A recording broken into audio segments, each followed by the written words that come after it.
谭进玄是个县里的学生，非常相信导引术，类似于气功。无论寒暑，他每天都练习，几个月后感觉有些成效。有一天，他盘腿坐着，听到耳边有像苍蝇一样的小声音说：“可以见了。”他睁开眼睛，声音就消失了。闭上眼睛，定住呼吸，又听到同样的声音。他以为自己的丹药快要练成了，心里很高兴。从那以后，每次打坐都能听到这个声音。有一天，声音又出现了，他轻声回应：“可以见了。”突然感觉耳朵里有东西出来了，他偷偷看了一眼，看到一个大约3寸高的小人，长得很凶恶，像夜叉一样在地上转来转去。他心里觉得很奇怪，就继续凝神观察。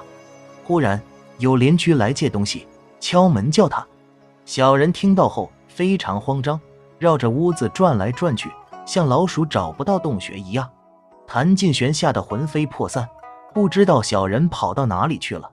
后来他得了癫痫病，不停地喊叫，吃了半年的药才慢慢好转。